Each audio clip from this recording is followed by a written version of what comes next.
week 6. What's going on, y'all? Welcome to RAYgers. It's probably week 6, 7, 8. I don't know. It's the end of October. That's what's going on. And if you're not familiar with our show, this is the RAYgers show. We're all about fans, brews, Broncos news, but we're going to look at it exclusively through a sports betting fantasy perspective. So I'm here hanging out. I'm RAYgers. Y'all got to figure it out here. And I always hang out with my buddy, Jared.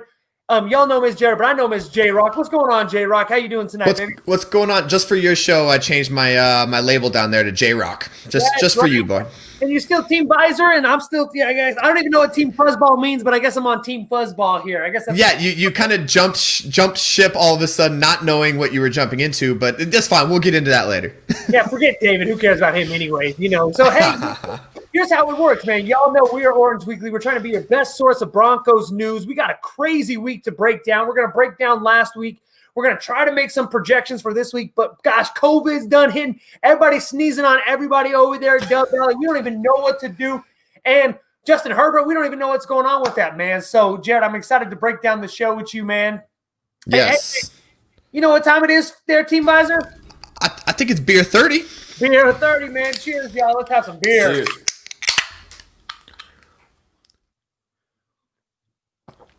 Nothing like a cold Friday night beer.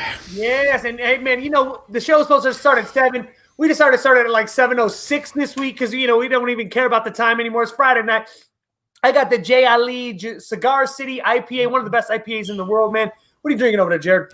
I'm drinking the Carl Strauss Brewing Boat Shoes Hazy IPA. Delicious, delicious, delicious. So if you're chiming into the show, here's how it works. We're going to talk about sports betting. We're going to talk about fantasy football. And we're going to talk about how we can put money in your pocket while we get to watch the Broncos. And here's what we're doing. It's interactive. So if you're getting this on the podcast, don't worry about it. You get the podcast, download it wherever you're at, Stitchers, iTunes, you name it. You can still download this show Saturday morning. And if you're just chiming in because you just want to see what's going on, post your comments, post your questions. We're going to interact with you all show long. Before we jump into it, last week, Kansas City. Jared, what are your reactions, your thoughts? In general, what happened? Possibly Drew Lock's worst game as a pro. What are you feeling as a Bronco fan today reacting to last week? As a fan, I'm disappointed, but also as an analyst / an Orange Weekly member, I know the real reason that all went down. Ultimately, there was just lack of execution. For me as a fan, that's what I'm looking at. It's not one person's fault. It's not, it's not time to clean house. It's time to let these young offensive core, including the young offensive, he's obviously been a coordinator, but this is the first time with this group of people. It's time to let them shine and give them a little opportunity. Obviously, the execution just wasn't there, and it wasn't there time and time again. And I mean, do you have any takeaway? I mean, it looked like we had a really tough time evaluating the team. Drew Lock, again, potentially played his worst game as a pro, and I think definitely the worst half of football I've ever watched from Drew Lock, definitely in the first half last week. Do you have any takeaways from last week? I think the takeaway is we need to slow down our offense just a little bit. I think we need to stick to the run and let Drew Lock make his reads early and let him get a rhythm before we start taking super deep shots. Also, for me, I think it's on the offensive side. I think our defense played a great, amazing game, and I don't think there's nothing wrong there. But I agree with Derek here, actually. Good point. He needs to go through his reads. We need to give him a chance to let him go through his reads, because what's going to end up happening is he's taking shots. He's not going through his reads. He's throwing a double coverage instead. But what that needs is we need to get him into a rhythm, and him and the offense coordinator on the same page. And until that happens, we're going to see more of the same. Yeah, interesting. So RAYgers goes 1-2-1 last week. 1 win, 2 losses, and 1 push last week. Largely, to your point, Jared, the run game looked phenomenal. We loved Philip Lindsay at the beginning of the show, at the beginning of the week. We were spot on with our analysis. We believe Philip Lindsay was going to get about 75% of the carries, and Melvin Gordon was going to get about 25%. Of course, Philip Lindsay goes down with an injury, which maybe in turn justifies all what John Elway did bringing Melvin Gordon in, because now this is 2 weeks in a row that Philip Lindsay had the lion's share of the carries in the first half and ended up being injured at some point in time throughout the game. That was a little bit sad to see, but the run game looks good. Another major takeaway, as we're thinking about this through the sports betting analysis, as we're thinking about this through the fantasy football analysis, Drew Lock, 17 targets to tight ends last week. That is an insane amount of targets. 17 times tight ends were targeted. I see Derek's comment again. Let me throw it in here for you, Derek. Hey, thanks for chiming in, brother. You know, we always appreciate you having you. Fant was open multiple times. Fant, 7 targets. I think he was in 3 or 4 catches. Albert O, 7 targets, 7 catches, the leading receiver on the league or in the Broncos organization this last week. Crazy amount of love and attention that is being thrown to the tight ends right now from our boy. And from an analytical point here, that's 2 weeks in a row that Alberto has 2 NFL starts, and that's twice in a row that he's got the most targets on the team. Yep. So there's something there. They obviously have that old Missouri combination that they're still going with, and you got to look at that. And listen, I'm going to bring back Derek's comment again here. Listen, if I can't sleep and I need my little lovey, I need my little comfort blanket, man. I'm feeling a little uneasy. You know, I'm not 100% sure what's going on. What you need is your little comfort blanket. Having Albert O is somebody that Drew Lock probably has the most chemistry with anybody on the team at this point in time. He's just feeling a little bit uncomfortable. I could not agree more, Derek. He looks uncomfortable in the pocket, and what he thinks to himself is, where's my security blanket? And right now it is Albert O. That is something truly amazing. So let's fast forward. We're going to roll forward. Hey, listen, who we kidding? At the start of the season, did we, for any reason, believe that the Broncos were going to beat Kansas City week 6 or 7 of the NFL this year? No. Absolutely not. Right. So I'm done. I'm over that. I thought it was going to be a loss anyways. We're 2-4, and we're rocking and rolling. And we get the Chargers. We're +3 right now as we roll into this week. Let's start to think about the Chargers team here a little bit. And what is your just sort of initial reaction? Herbert being the offensive player of the month, 10 touchdown passes, 1 INT so far on the year.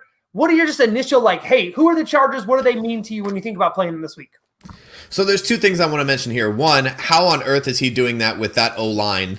As beat up as it is and as bad as they're playing, there's obviously something there. Number 2, and I mentioned this on the Orange Weekly pregame podcast. If you guys aren't following Orange Weekly on the podcast sections, go make sure you're going and rating us, including RAYgers, which is there's a link up there somewhere. Anyways, so make sure that you're following us on the podcast. But I did mention on the podcast is that he is a young quarterback, that he's having a lot of success because there's not a lot of tape on him in the NFL.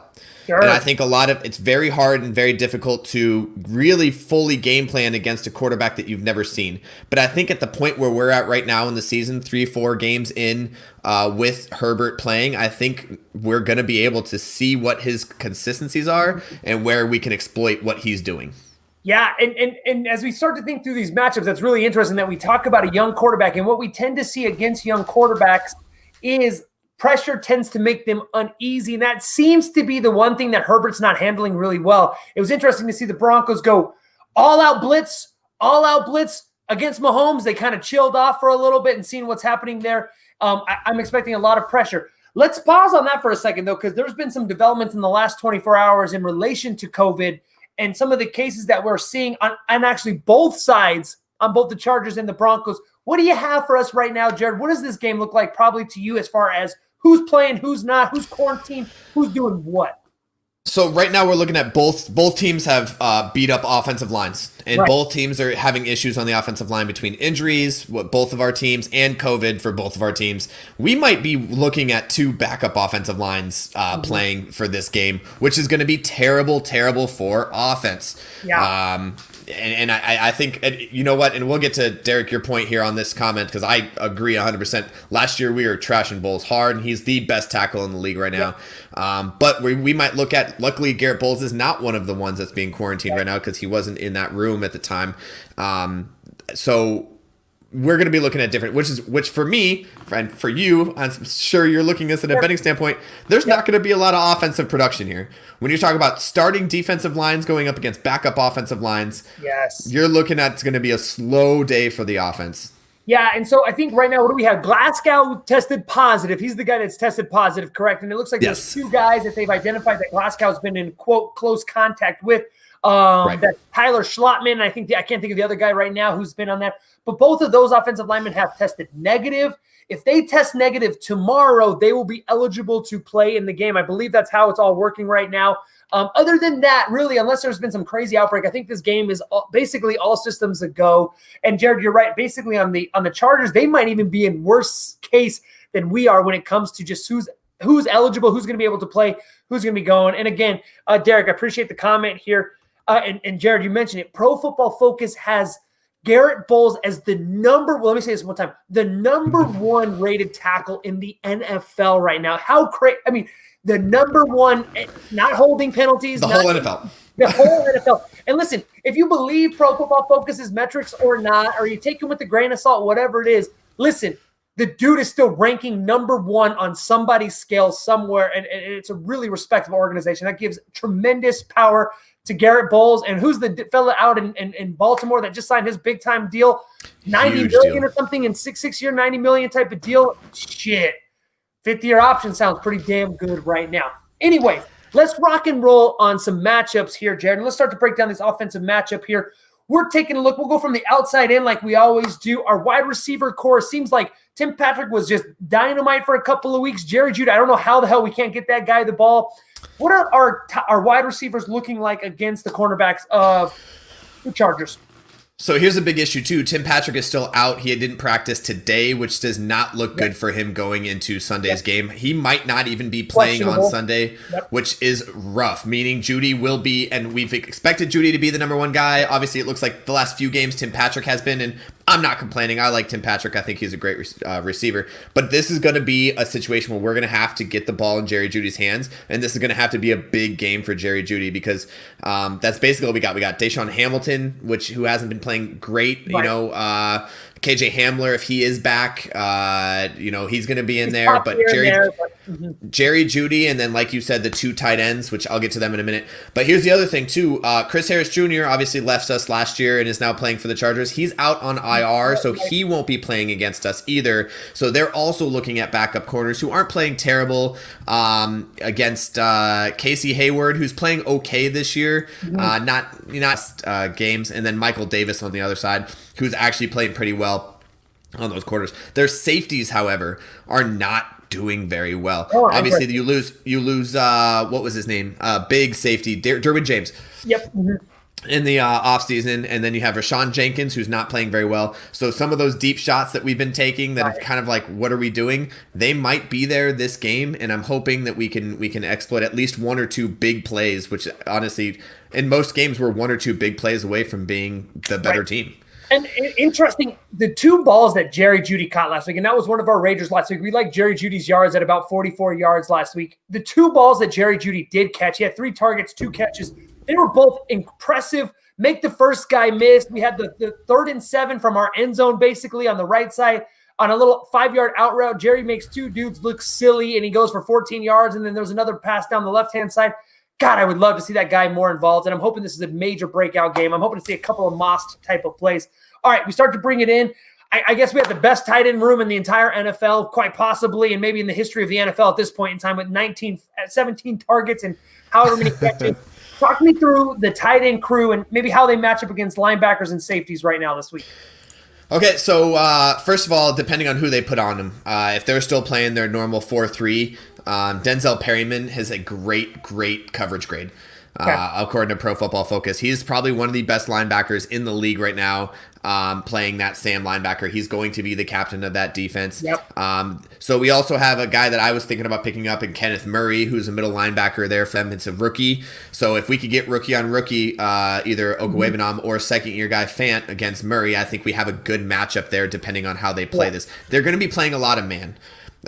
This defense is going to be playing a lot of man, and we're going to have to beat them man-to-man. So this is probably, of all the games that we've had, probably the least excited I have been our tight ends versus their linebackers, man-on-man, one-on-one. Interesting. Yeah, and interesting to see that has been the security blanket for the Broncos up until this point in time, especially Drew Lock. All right, Swiss cheese, offensive line, Garrett Bowles, best offensive lineman we have. Who knows who's got COVID? Who knows who doesn't have COVID? What's our run game look like, which is potentially the only bright spot on the offensive side so far these last 3 weeks? So the run game still looks pretty good. So if we do get to clear the DeMar Dodson, I think was the other one that was in the close contact. Yeah, you're right.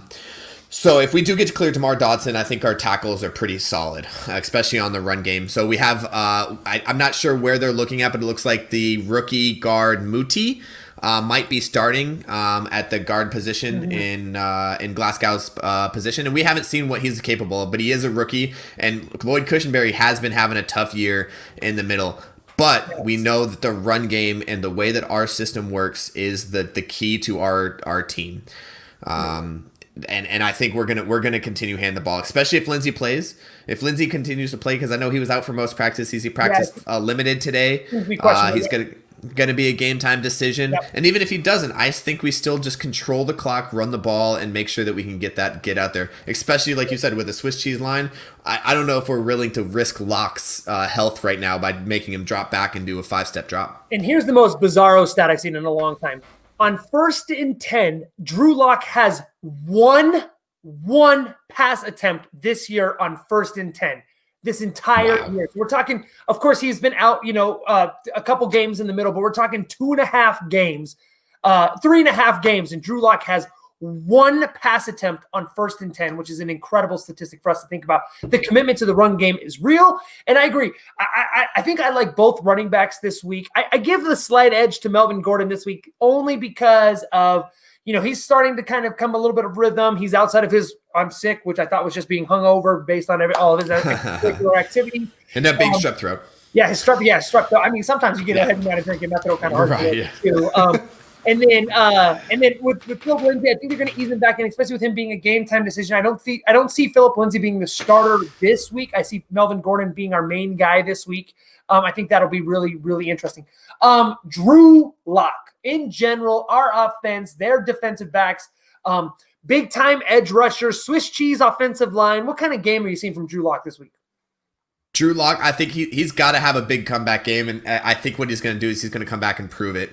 So he had a pretty big game against New England when he came back from that injury. Obviously, we didn't get into the end zone as much, but some of those balls were dead accurate, and we kind of dropped them. Mm-hmm. So I'm going to expect him to come back with vengeance. I think he's going to come back trying to prove something, and I think it's actually going to work against this defense. I think, and I honestly, and you're going to get into this because this is your side, so I'm sorry for stepping on your toes. But I think this line for his yards are, the lines aren't out yet, but I think they're going to come in real low because we're without your number one wide receiver in Tim Patrick, and he hasn't thrown for over 200 yards at all this season. And I think his yards are going to come in real low against a notoriously good San Diego Chargers backfield, which is also injured. So I'm interested to see where this line comes in because I'm thinking he's going to come back and have a big game, and to Judy specifically because he's going to be the number one receiver. Yeah, and interesting. So typically lines are published about 36 hours before game time. Most of the lines, especially the player prop lines, have not been published for the Bronco Chargers game yet because of the COVID cases that have come out within the last 12 hours here. But let's start with the game line right now. Currently, Chargers are 3-point favorites. Broncos getting a plus a field goal there. Again, for y'all that might be new to sports betting, and I get that it's a little bit different here without fans and the home field advantage, but typically if you see a home team with the 3-point favorites, that means that if this game was played at a neutral site, that would be a even matchup. So basically, you're the home team. Vegas tends to give you a 3-point cushion, if you will. So if this game was being played, what that tells me is if this game was being played in Denver on Sunday, this game would be -3 Broncos instead of being -3 Chargers. So basically, we're looking at a push-em type of game here this week. And the over-under right now is sitting at 44 points. Let's break down the cash value here. Basically dead even right now in Vegas. 46% of the tickets, 45% of the tickets are basically split down the middle right now on Broncos and Chargers to cover their spreads. There has been a slight favorite on the money line, 80% of the tickets, and only 54% of the money is right now on the Chargers on the money line. Jared, I think it's going to be a good competitive game. Do you see this being, let me ask you this question first. Do you see this being a blowout in either direction? Absolutely not. Absolutely not. And I say that because even in the Kansas City game, if you look at it, while it was a blowout on the scoreboard, take away the two biggest mistakes, which was the kickoff return for a touchdown and the interception pick six. Yep. You take away those two, that game is a very close game. We're in it. There's no way, we had a great defense that was stopping the offense, and our offense was actually moving the ball for the most part. Other than those two big mistakes, that's a close game against this defending Super Bowl champions. Right. Yeah, this is not the defending Super Bowl champions. It would have been 10-9 at halftime without those two big plays. Yeah, I totally agree, Jared. I'm going to tease my first rager here today, though. I see a little bit of gusto coming from the Broncos. I think the Broncos truly are, if they are playing well, I truly do believe they are a 25 to 28 point average offense. I think this is an interesting week where you're going to see a little bit of things that we're not typically expecting. I'm going to kind of monitor the COVID situation just slightly. And I want to just make sure that we're not getting any major hits on the offensive line. But at 44 points, I am an enormous fan of covering that 44 points this week. And there's a couple of reasons why. Number one is I think this is going to be a nice breakout game for the Broncos. Our defense has been playing really great, and I see something about third down conversions here on Neil. I'm sorry, Neil, I read your comment, but I read it the wrong way. Last week, the Kansas City Chiefs also beat us 43-something. Zero third downs. Zero third downs in the entire game. We can also see by Neil's comment here that the Broncos didn't do a very good job of converting third downs either. But I like the over in this game. I'm not exactly sure why. Based on everything that I'm looking at here, I think it's going to be a little bit of a wide open game. I think the Broncos defense gives the Broncos a slight edge. I'll give you quite a little teaser for that one here in a few minutes here. But I like the over right now, the way that it's listing. I think we're going to see some points this week. I think Drew Lock throws a touchdown ball this week at some point in time. So the other thing we got to take into account here is obviously we played in the snow last week, and apparently none of our rookies have played in the snow before. Or any of our veterans either, because they were fumbling the ball all over the place. But this week in Denver, it's going to be a nice 64 degrees. It's going to be a nice day out there, and I think it's going to be just like a normal football game and just athlete on athlete. I think we just out athlete them, and I think you're right. I think if we can execute, and this all comes down to execution. This comes against New England, catching a couple balls that were placed perfectly against the Kansas City Chiefs, just reading the field properly, not throwing flea flickers over people's heads, stuff like that. The execution of these things, once we get that execution down, it's all there. There it is. It's all there. The game plan, we're moving the ball, we're doing a pretty good job. It's all there as long as we can execute, and I think that's what gives us the advantage here going into this game.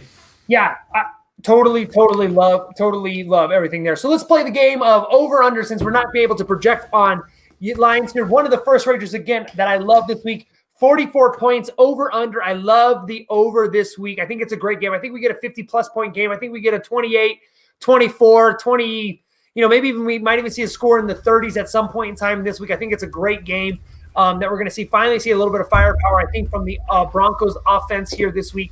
Let's play a game, though, Jared. And before we break down these things, who has more receiving yards in total? Is it the Broncos wide receivers or is it the Broncos tight ends? Which position group has more receiving yards this week in the game against the Chargers? It's going to be the Broncos tight ends. Okay. I mean, just looking at statistically, obviously their linebackers are better than their corners, but statistically the Broncos tight ends are going to get more targets. And unless we can get a couple big plays, which we haven't been in the last couple games, we haven't been able to get the big over-the-top plays other than a couple like 18, 20-yard plays to wide receivers. If we can't get the big, 60, 70-yard touchdown passes, then it's going to be the tight ends. Yeah, I think you're right on. And again, Noah Fant, we have not seen Albert O show up on the sports betting spreadsheet yet. We haven't seen a projection for yards for him. Clearly 7 receptions, I think, in consecutive games, 60 yards in consecutive games. Guys looking out of control here. Noah Fant seems to be hovering about the 40-yard mark each and every week. Again, the lines haven't been released yet. And for you all folks that you guys are like, hey, listen, I need some money here. I'm going to make some money this Saturday and Sunday with Jared and Ray. Right there, you see RAYgers. Where is this thing at? Which finger? This right here. RAYgers, right here. We see it straight up. This one right here. Right there. There it is. OW RAYgers at Twitter. You will see me live. I put out live bets on there. I'll make sure that I chime in and let you know what to take prior to kickoff. If Fant is in the 40s again this week, we are pounding Fant. I love Fant this week. And again, I believe that Drew Lock is going to throw a touchdown pass this week. And let's fill in the blank, Jared. If Drew Lock throws a touchdown pass, blank catches the touchdown pass. Okawebinam. Honestly. So here's another thing we mentioned on the pregame podcast. Apparently, that's not how we've been pronouncing it wrong. The announcers say it's something different, which it doesn't sound right. It No. sounds super weird. Yeah. But he said that's how Alberto told him to pronounce it. So I'm just gonna call him Alberto from here on out, Alberto. just so I don't mispronounce his name. Even though ours sounds much more right than theirs, but I also don't have Alberto on my speed dial, so I can't just call him and find out. Anyways, Alberto is the one that catches the touchdown pass. He's looking at him way too constantly, and I think he's the guy that he's going to try to get that touchdown pass to.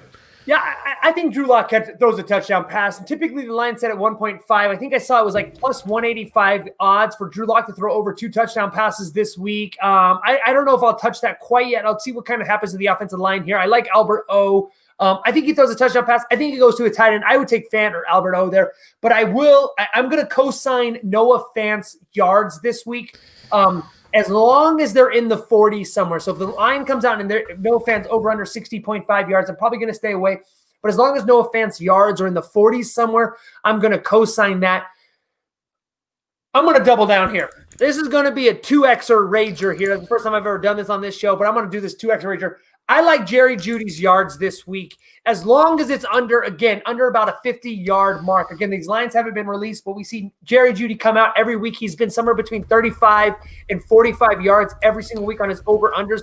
If Jerry Jeudy is anywhere in the 40s, I'm going to double down on Jeudy. We lost on him last week, but we won on him a couple times earlier this year. He's basically the only option, and that dude could moss anybody at any point in time throughout the game. I love that. I also think that, it just seemed like the narrative just a little bit. Every interview that I heard, every time I heard Drew Lock talk, every time I heard somebody talk, it seemed like there was a little bit of an emphasis to get the ball to Jerry Jeudy and getting the young guys involved, getting their playmakers involved, get the ball in their playmakers' hands. 7 targets to Noah Fant, 7 targets to Albert Okwuegbunam, or Albert O, or Albert Ukumnam, or whatever they called it on the show on Monday night. 3 targets to Jerry Jeudy. Who the hell do you think they're talking about when they're saying getting the ball into their playmakers' hands? It's not Melvin Gordon. It's not Noah Fant. It's Jerry Jeudy's got to be the only guy that they're talking about this week when they're talking about getting the ball in their hands. All right, Absolutely. Last question for you, Jared, as we think about breaking down this game. Melvin Gordon, Phillip Lindsay, who has more rushing yards this week? Melvin Gordon's going to get it. And for 2 reasons. One, last time we used Phillip Lindsay as a workhorse, and he did amazing. I mean, he got us our bet. The only one that we won last week was Phillip Lindsay's yards, and we got that in the first half. Yeah. He was just killing it as a workhorse. Unfortunately, I think we're afraid that he might get injured again. Right. And it's happened now 2 weeks in a row where we're kind of like questionable on where he's at. I think we need to use Melvin Gordon a lot more. We're paying him a lot more, so we might as well use him a lot more and use Phillip Lindsay as one of those change of back downs or change of down backs. Yeah. I think that's where he's going to excel the best as well. So I think we're going to see Melvin Gordon get a lot more carries than Phillip Lindsay, which means he's probably going to have a few more yards. Yeah, I like Melvin Gordon in the 50-yard range. Again, if you hit up OW, I crushed it the first time pointing at the logo this time. I got it first try this time. OW RAYgers, you find us on Twitter. We're going to hit that up. One thing that I will be watching very closely is Melvin Gordon's receiving yards this week. We have not seen the running backs utilized in the pass game basically at all. But Pat Shermer, that was sort of his call to fame, right? Part of the justification for bringing Melvin Gordon into the offensive fold was that Phillip Lindsay was number 1 in the league in drop balls, all regardless of position last year in the NFL. Phillip Lindsay's not the receiving back that we're looking for. Melvin Gordon has a nice track history. I think he's got multiple 70, 80-plus yard reception seasons under his belt, but yet we haven't seen it at all. Swiss cheese offensive line. Drew Lock looking kind of not going through his progressions, easy dink and dunks. I think I like Melvin Gordon for, let's say, 28 to 35 receiving yards. Typically, that line comes in the 19 to 20-yard range. So we'll take a look at that, and we'll make sure that we crush that. Let me give you one more rage before we walk away here, because I think this is going to be cake money. Herbert.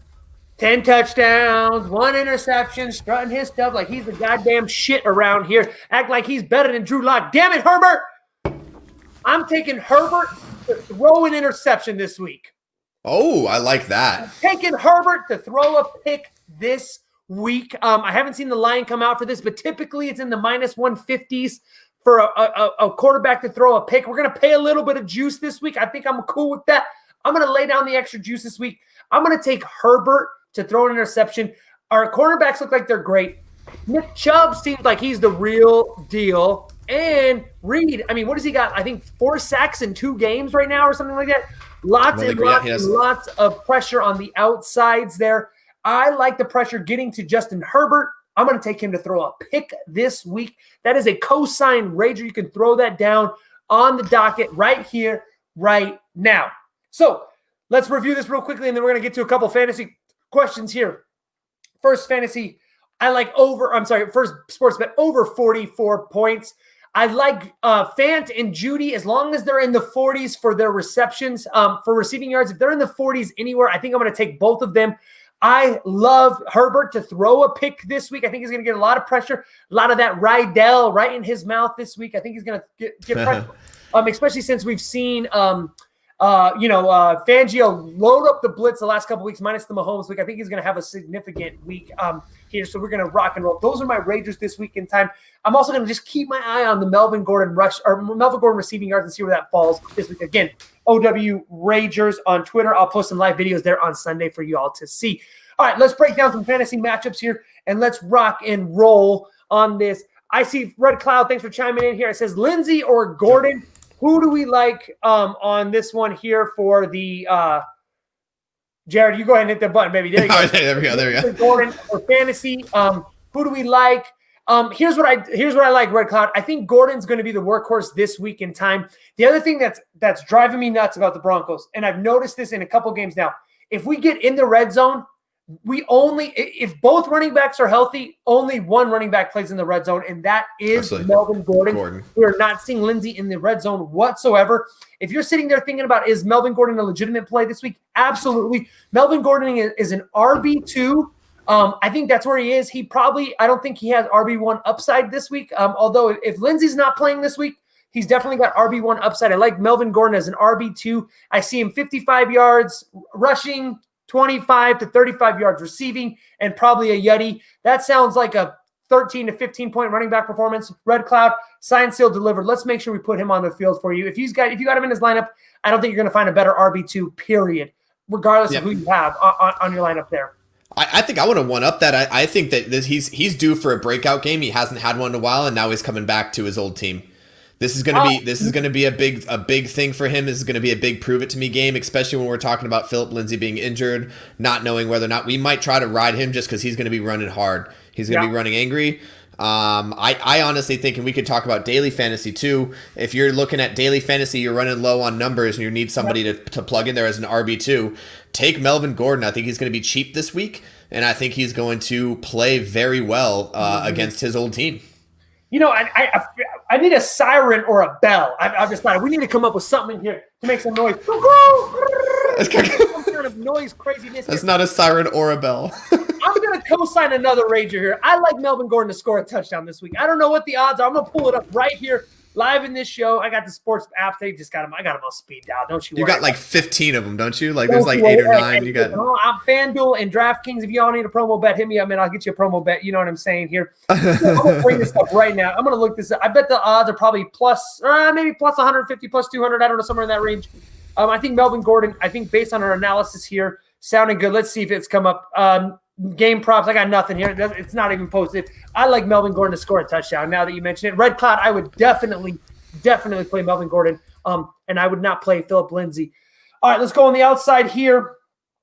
Drew Lock, touchdowns, 1-ish. Any picks this week? No. Here's my thing. I think Drew Lock's a very good learner. He's very smart, and I think he's going to be playing much more careful this week as far as the short interceptions. So all the interceptions he's thrown, except for the one towards the end of the New England game, which we were throwing for no reason, where he kind of threw a bomb. Everything's been a short. Right, it's been 10 yards or less that he's throwing these interceptions. Right. It's nothing deep down the field. It's nothing over the middle. So I don't think he's going to take those risks anymore.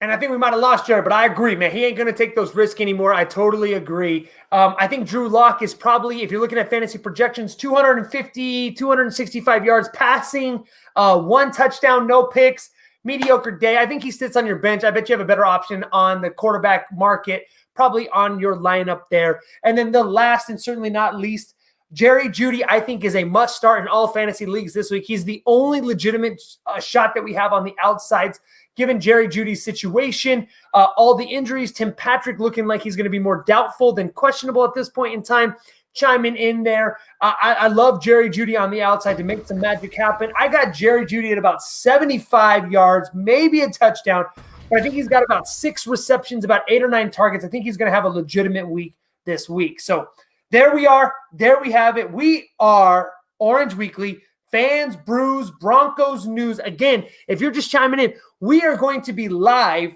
We're going to be doing this, gambling, doing all that fun stuff in Blackhawk, Central City, the weekend of November 22nd. I can't even remember who the Broncos play that weekend, but we're going to get down that weekend.